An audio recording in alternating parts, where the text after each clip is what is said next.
అందరికీ నమస్కారం. శ్రీమాత్రే నమః. మేషరాశి వారికి మే 8, 9, 10 తేదీలలో జరిగేది తెలిస్తే ఖచ్చితంగా ఆశ్చర్యపోతారు. అన్ని పనులన్నీ కూడా పక్కన పెట్టి ఒక 10 నిమిషాలు వీడియోను చూడండి. లేదంటే మీకంటే దురదృష్టవంతులు మరొకరు ఉండరని చెప్పి చాలా తేలికగా చెప్పవచ్చు. ఎందుకు ఇలా చెప్పాల్సి వచ్చిందో మీరు వీడియోను చివరి వరకు చూస్తేనే మాత్రమే అర్థమవుతుందన్నమాట. కాబట్టి మేషరాశి వారందరూ కూడా వీడియోని కూడా ఎక్కడ కూడా స్కిప్ చేయదండి, చివరి వరకు చూడండి. ఇంకా మేషరాశి వారి విషయానికి వస్తే మేషరాశి వారు చాలా అంటే చాలా మంచివారండి.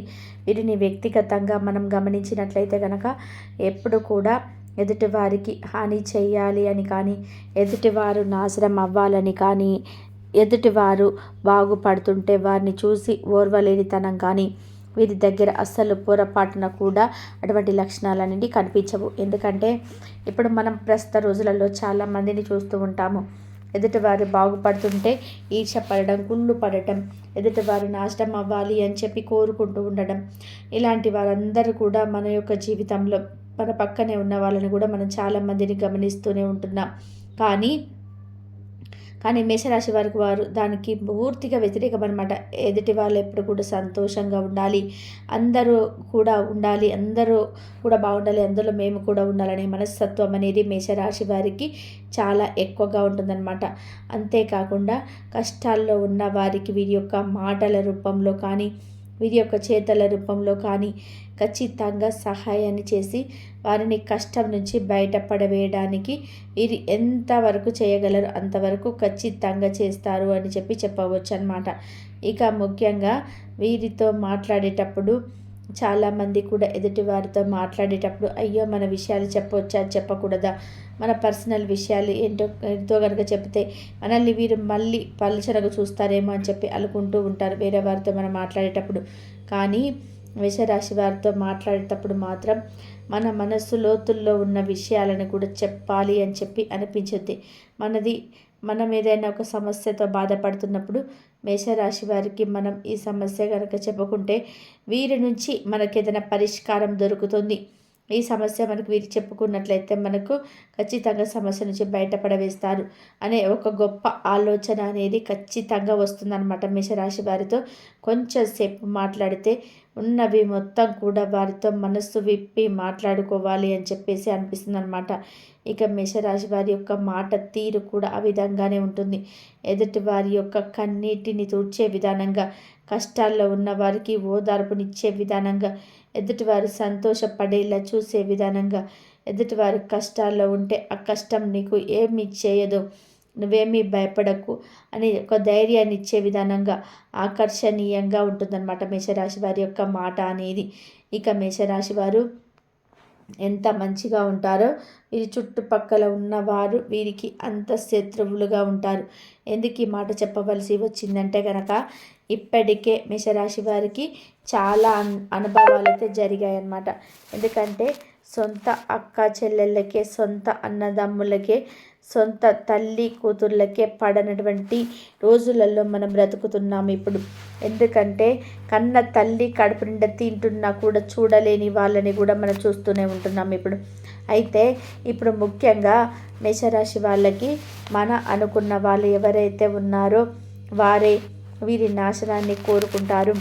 వీరు ఎదుగుతుంటే చూడలేకపోతారు, వీరు ఒక రూపాయిని సంపాదించుకుంటే ఓర్వలేకపోతారు, వీరి మంచిని చూడలేక ఎప్పుడు కూడా వీరి యొక్క నాశనాన్ని మాత్రమే కోరుకుంటూ ఉంటారనమాట. వారెవరో కూడా మేషరాశి వారికి బాగా తెలుసు. కాబట్టి అటువంటి వారిని దూరం పెట్టేసేయండి. ఎందుకంటే అటువంటి వారి వల్ల మనం వారితో మాట్లాడడం వల్ల ఏదో పైకి మాటలు తప్పితే వారికి మనసు లోతుల్లో మన మీద విషం అనేది నిండుకుపోయి ఉంటుందన్నమాట. మనం ఎంత మంచిగా ఉన్నా మనకిలాగే అందరూ ఆలోచిస్తారని లేదు కదా, మనకిలాగే అందరూ మంచి కోరుకుంటారని చెప్పి లేదు కదా. మనం ఎంత మంచిగా ఉన్నప్పటికీ కూడాను, మనం ఎంత ఎదుటి వారి యొక్క మంచి కోరుకున్నప్పటికీ కూడాను వారిని కష్టాల నుంచి బయటపడేసి వారికి సహాయం చేయాలని చెప్పి మనం చూసినప్పటికీ కూడా వారు మాత్రం అలా ఆలోచించరు. వారికి మనం ఎంత సహాయం చేసినా మనకి మాత్రం వారి నుంచి ఎటువంటి సహాయం రాకపోగా మన యొక్క నష్టాన్ని, మన యొక్క కష్టాలని, మనం బాధల్లో ఉంటే మొట్టమొదటిసారిగా చూసి ఆనందపడేది వారే అవుతారు అన్న విషయాన్ని గుర్తుపెట్టుకోండి. కాబట్టి ఇప్పటికైనా వాళ్ళెవరో తెలుసుకొని అటువంటి వారికి మాత్రం కాస్తంత దూరంగా ఉండే ప్రయత్నం చేయండి. ఎందుకంటే మీరున్నంత మంచితనంగా, మీరున్నంత మంచి ఆలోచన పద్ధతిగా వీరైతే అస్సలు ఉండరు. ఉండ అంటే వీరితో అంత స్నేహంగా కూడా మీకు మంచిది కాదు. మీకు అది నష్టమే చేస్తుంది. మీకు అది మాత్రం లాభాన్ని చేకూర్చదన్న విషయాన్ని అయితే మీరు పూర్తిగా గుర్తుంచుకోండి. ఇక ముఖ్యంగా మేషరాశి వాళ్ళు అంటే చాలా మంచితనంగా, చాలా సిన్సియారిటీగా, చాలా క్రమశిక్షణగా, చాలా పద్ధతిగా, ఎదుటివారితో కలుపుగోలుతనంగా, ఎప్పుడు పని అప్పుడు చక్కగా సక్రమంగా సవ్యంగా చేసుకుంటూ పోతారనమాట. వీరికి డిసిప్లిన్కి మారు పేరు మేషరాశి వారు అని చెప్పుకోవచ్చు అనమాట. కాబట్టి వీరికి ఏదైనా కానీ ఒక పని అప్పచెప్పిన ఆ పనిని 100% సక్సెస్ఫుల్గా కంప్లీట్ చేస్తారనమాట. ఆ పనిలో పెండింగ్లు పెట్టడం కానీ, దాంట్లో ఏదైనా లోటులు పాటులు ఉండేలా చూసుకోవడం కానీ, ఇటువంటివన్నీ కూడా ఏమి చేయరు. ఆ పనిని 100% సక్సెస్ అయ్యే విధంగా చేస్తారనమాట. అంత గొప్ప వ్యక్తిత్వం కలిగిన వారు మేషరాశి వారు, అంత తెలివైన వారుగా మనం గుర్తించవచ్చు అనమాట. ఇక ముఖ్యంగా మేషరాశి వారికి ఈ 3 రోజులలో అంటే మే 8, 9, 10 తేదీలలో జరిగేది తెలుసుకుంటే నిజంగా ఆశ్చర్యపోతారనమాట. వీరి యొక్క వృత్తిపరంగా కానీ, ఉద్యోగపరంగా కానీ, వ్యాపార పరంగా కానీ, చిన్న పెద్ద బిజినెస్ల పరంగా కానీ మనం చూసుకున్నట్లయితే కనుక వీరికి చాలా అద్భుతంగా సమయం అనుకూల సమయం అని చెప్పి అంటుంటాం కదా, ఆకస్మిక ధనలాభం అని చెప్పి అంటుంటాం కదా, అలా ఆకస్మిక ధనలాభం అనేది రాబోతుందన్నమాట. వీరి యొక్క మంచితనానికి దైవానుగ్రహం అనేది వీరి పుష్కలంగా ఉండడం చేత వీరికి చేసే పనులలో కలుసుబాటుతనం అనేది చాలా ఎక్కువగా రాబోతుంది. కాబట్టి కొత్తగా ఎవరైనా ఉద్యోగాల కోసం ట్రై చేస్తుంటే ట్రై చేయండి. ఎందుకంటే ఇక్కడ మీకు ఉద్యోగం వచ్చే యోగం అయితే కలిసి ఉందన్నమాట, రానుందనమాట. ఇక అంతేకాకుండా ఉద్యోగంలో ప్రమోషన్స్ రావడము, జీవితాలు పెరగడము, ప్రభుత్వ ఉద్యోగ అవకాశాల కోసం ఎదురు చూస్తున్న వారికి ప్రభుత్వ ఉద్యోగం అవకాశాలు రావడం కూడా ఖచ్చితంగా మంచిగా వచ్చే అవకాశం అయితే సూచనలు అయితే కనిపిస్తూ ఉన్నాయన్నమాట. ఇక రియల్ ఎస్టేట్ వారికి, సినీ రంగ పరిశ్రమల వారికి కూడా చాలా అద్భుతంగా కలిసి రానుందనమాట. ఇక కుటుంబ పరంగా చూసుకుంటే భార్యాభర్తల మధ్య మంచి అనుకూలత, మంచి అండర్స్టాండింగ్ ఉంటుందన్నమాట. గతంలో కొన్ని అగచాట్లు, కొన్ని తగువులు, కొన్ని గొడవలు ఇవన్నీ చూసినప్పటికీ కూడాను ఇప్పుడు ప్రస్తుత రోజులలో గతంతో పోల్చుకుంటే చాలా వరకు కూడా బెటర్ అని చెప్పుకోవచ్చు అనమాట. ఇక ముఖ్యంగా ఎవరైతే కోర్టు వ్యవహారాల్లో ఆస్తుల యొక్క లావాదేవీల సమస్యలతో ఇబ్బంది పడుతున్నారో వారికి ఆస్తులు కూడా వీరికి అనుకూలమైన తీర్పు వచ్చే అవకాశం అయితే కనిపిస్తుందన్నమాట. ఇక మేషరాశి వారి యొక్క తల్లిదండ్రుల విషయానికి వస్తే తల్లిదండ్రుల పరంగా కూడా చాలా చాలా అనుకూలంగా ఉందని చెప్పుకోవచ్చు అనమాట. ఇక లవర్స్ పరంగా చూసుకుంటే లవర్స్ పరంగా గతంలో కొన్ని గొడవలు జరిగాయి, చికాకులు వచ్చాయి, పెద్దలకు మధ్య సంఘర్షణలు ఏర్పడ్డాయి, అసలు విడిపోతానేమో అన్నట్టుగా ఉన్న స్టేజ్ దగ్గర నుంచి కూడా మళ్ళీ కలుసుకోవడం అనేది తప్పకుండా జరుగుతుంది. అది ఖచ్చితంగా మీ మనసులో ఉంది. కాబట్టి కొంచెం మీరు కలుసుకునే ప్రయత్నం కనుక చేసినట్లయితే, పెద్దలని ఒప్పించి మీరు ఆ ప్రయత్నం చేస్తే మీకు మంచిగా అనుకూలంగా ఉంటుందని చెప్పుకోవచ్చు అనమాట. ఇక విద్యార్థుల పరంగా చూసుకుంటే విద్యార్థుల పరంగా కూడా చాలా అంటే చాలా అనుకూలంగా ఉందండి. గతంలో కాంపిటీషన్స్ ఎగ్జామ్స్లో మంచి మార్కులు వచ్చినప్పటికీ కూడాను ఇంకొంచెం బెటర్ రిజల్ట్ కోసం మీరు మళ్ళీ రీవెరిఫికేషన్ పెట్టుకోవడం వంటివి కూడా చేశారు. కాబట్టి మీరు ఆశించినంత మార్కులు రావడం అయితే పక్కాగా చూస్తారనమాట. విద్యార్థులకి చాలా అనుకూలంగా ఉంది, చాలా సక్రమంగా సవ్యంగా ఉందని చెప్పుకోవచ్చు అనమాట. ఇక ఎవరైతే సంతానం కోసం ఎదురు చూస్తూ ఉన్నారో, సంతానం కోసం ఎదురు చూసే వారికి కూడా సంతాన భాగ్యం అయితే కలిగే అవకాశం ఉంది.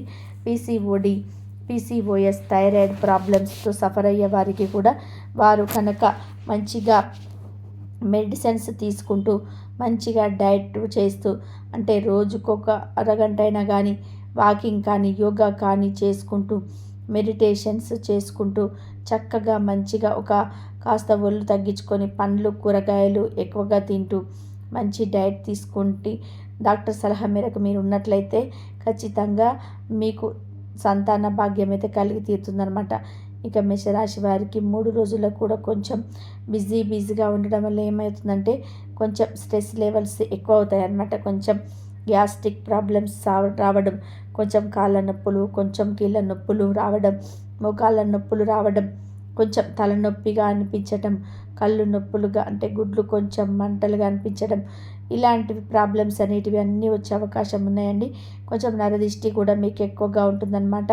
కాబట్టి ఆ నరదిష్టితోటి తొలగించుకోవడం కోసం కాస్త ఎర్రనీళ్ళు తిప్పేసుకుంటూ ఉండడము, కాస్త రాళ్ళ ఉప్పు ఆవాలతో దిష్టి తీసేసుకుంటూ ఉండడము, కాస్త గుమ్మడికాయతో దిష్టి తీసేసుకుంటూ ఉండడము, అప్పుడప్పుడు ఆడవాళ్ళైతే ఎడమ కాలుకి నల్లదారం కట్టుకోవడం, మగవాళ్ళైతే కుడి కాలుకు నల్లదారం కట్టుకోవడం, ఇటువంటివన్నీ కూడా దిష్టి తీసివేసుకోవడం మార్గాలన్నిటివి చేయడం వల్ల కూడా కొంచెం నరదిష్టి నుంచి బయటపడే అవకాశం అయితే కనిపిస్తుందన్నమాట. ఇంకా అంతేకాకుండా కాస్త ప్రతి సోమవారం కూడా శివాలయానికి వెళ్తూ ఉండడం, శివుడి యొక్క అభిషేకాలు చూడడము, విభూతిని ధరించడం, నుదుటన ఏదైనా పనికి వెళ్ళేటప్పుడు ఆ యొక్క విభూతిని నుదుట ధరించి ఆ ముఖ్యమైన పనులకు వెళ్ళడము, ఇంకా అష్టోత్తర నామాలు చదువుకుంటూ ఉండడము, విష్ణు సహస్రనామాలు చదువుకుంటూ ఉండడము, ప్రతి మంగళవారం కూడా హనుమాన్ చాలీస చదువుకుంటూ ఉండడము, ఆంజనేయ స్వామి గుడికి వెళ్ళడము, గుళ్ళో 5 ప్రదక్షిణలు చేయటము, సింధూరం కాస్త ఇంటికి తెచ్చుకోవడము, ఏదైనా ముఖ్యమైన పనికి వెళ్ళేటప్పుడు నిదుటిన సింధూరాన్ని ధరించి బయటికి వెళ్ళడము, కాస్త నిమ్మకాయ ఆకుపచ్చ రంగులో ఉండే నిమ్మకాయను వెంట పెట్టుకొని ఏదైనా ముఖ్యమైన పనికి వెళ్ళేటప్పుడు ఆ నిమ్మకాయ జేబులో పెట్టుకొని వెళ్ళడము, ఇలాంటివన్నీ కూడా చేయడం వల్ల కూడా మీరు అనుకున్న పనులు అనుకున్నట్టుగా సక్రమంగా సవ్యంగా జరుగుతాయన్నమాట. మళ్ళీ తిరిగి వచ్చేటప్పుడు ఊరి పొలిమేర దగ్గర ఆ నిమ్మకాయని దిష్టి తీసివేసుకోండి. ఆ విధంగా దిష్టి తీసివేసుకోవడం వల్ల కూడా మీ కాళ్ళ వెంబడి వచ్చిన నకారాత్మక శక్తులు, చీడ పీడ కర్మలు, అదృష్ట గ్రహాలు, ఇక అతీంద్రియమైన శక్తులు ఇవన్నీ కూడా మీ వెంట పడకుండా ఉంటాయన్నమాట నిమ్మకాయతో దిష్టి తీసేసుకోవడం వల్ల. ఇక ఈ విధంగా చేస్తూ ఉండడం వల్ల కూడా మీకున్న గ్రహ దోషాలు, జాతక దోషాలు, వాస్తు దోషాలు ఏమన్నా కూడా పూర్తిగా తొలగిపోతాయన్నమాట. ఇక అంతేకాకుండా ఇంట్లో నిత్యం దీపారాధన చేసుకుంటూ ఉండండి. దీపం లక్ష్మీదేవి స్వరూపం అన్నమాట. ఏ ఇంట్లో అయితే నిత్యం దీపారాధన వెలుగుతూ ఉంటుందో ఆ ఇంట్లో అశాంతి తొలగిపోతుంది, నకారాత్మక శక్తులు వెళ్ళిపోతాయి, చీడ పీడ కర్మలు, దుష్ట శక్తులు ఇవన్నీ కూడా వెళ్ళిపోతాయి అన్నమాట. ఇంకా దీపంలోకి లవంగా వేయడం వల్ల కూడా లక్ష్మీదేవి అనుగ్రహం మీకు కలుగుతుందన్నమాట. కాబట్టి ఇంట్లో నిత్యం దీపారాధన చేసుకుంటూ ఉండడం వల్ల కూడా మీకు మంచి జరుగుతుంది. అంతేకాకుండా కాస్త దాన ధర్మాలు కూడా చేస్తూ ఉండండి. కాస్త ఆకలితో ఉన్న వారికి ఒక పూట అన్నం పెట్టే ప్రయత్నం చేయండి. మీరు 10 రూపాయలు సంపాదిస్తే 10 రూపాయలు ఒక ₹1 కనీసం దానం చేసే ప్రయత్నం చేయండి. కాస్త గోమాత సంరక్షణకు డబ్బులు అందించడం, గోమాతకి ఇష్టమైన పచ్చగడ్డి, ఇంకా వచ్చేసి పెసలు నానబెట్టిన వారికి 8 గంటలు నానబెట్టిన వారి పెసలు బెల్లంతో కలిపి తినిపించటం, క్యారెట్, బీట్రూట్, టమాటాలు తినిపించడం వంటి వల్ల కూడా మీకు గోమాతలు ముఖ్యం. 3 కోట్ల మంది దేవతలు ఉన్నారని చెప్పి గోమాత యొక్క సేవ చేసుకోవడం, గోమాత పూజ చేసుకోవడం కూడా మీకున్న జాతక దోషాలు, గ్రహ దోషాలు, శని దోషాలన్నిటికీ కూడా తొలగించుకోవడానికి సహాయపడుతుందన్నమాట. కాబట్టి మేషరాశి వారికి ఇవన్నీ చేసుకుంటూ ఉండే గనక మీకు మంచి జరుగుతుంది. ఈ 3 రోజులలో మీకు నష్టం ఏమి ఉండదండి. ఎటువంటి కష్టాలు కూడా ఇబ్బందులు ఏవి ఉండవు. ఊరి ప్రయాణం కూడా ఏదో 1, 2 ప్రయాణాలే తప్ప పెద్ద ప్రయాణాలు కూడా ఏమి ఉండవన్నమాట. ఈ 3 రోజులు కూడా చాలా అద్భుతంగా ఉంటుంది, చాలా అద్భుతంగా కలిసి వస్తుంది. ఖచ్చితంగా ఏ పనికి వెళ్ళినా కానీ అక్కడ పచ్చ నిమ్మకాయ జేబులో పెట్టుకొని వెళ్ళండి. నుదుటిన విభూతితో సింధూరాన్ని కానీ ధరించాలి. మేషరాశి వారు ఎంత కోట్లు సంపాదించడం కాదండి ముఖ్యం, మన కుటుంబ సభ్యుల ప్రేమాభిమానాలు ఎంత సంపాదించుకున్నాం అనేదే ముఖ్యము. ఎందుకంటే కొంతమంది కోట్లున్నా కూడా మనశ్శాంతి లేదు. కోట్లు సంపాదించిన వాళ్ళకు కూడా గౌరవ మర్యాదలను లేకుండా బాధపడేవారు ఎంతోమంది ఉన్నారు. కానీ మేషరాశి వారికి చాలా వరకు కూడా మీ యొక్క మంచితనం వల్ల, మీకున్నటువంటి అదృష్టం వలన కుటుంబ సభ్యుల యొక్క అనుకూలత మీకు ఉంటుందని చెప్పుకోవచ్చు. ప్రతి పనిలో కూడా మీకు చాలా వరకు కూడా సపోర్టుగా ఉంటుందని చెప్పుకోవచ్చు. మీకేంటంటే ఒక్కొక్కసారి కోపం అనేది ఎక్కువగా వస్తుంది. ఒక్కొక్కసారి కంట్రోల్‌లో ఉందామనుకున్నా కూడా కంట్రోల్ తప్పుతూ ఉంటారనమాట. అలాంటప్పుడు కుటుంబంలో గొడవలు జరిగే అవకాశం అనేది ఉంటుంది. కాబట్టి మీరు కాస్త కోపాన్ని అదుపులో ఉంచుకోగలిగినట్టయితే చాలా వరకు కూడా ఈ సమస్యల నుంచి తప్పించుకునే అవకాశం అయితే ఉంటుంది. ఇంట్లో ఒకరికి కోపం వచ్చిందనుకోండి, ఒకరు సైలెంట్‌గా ఉండండి. అలాంటప్పుడు గొడవ సంఖ్య అనేది చాలా వరకు కూడా తగ్గుతుంది.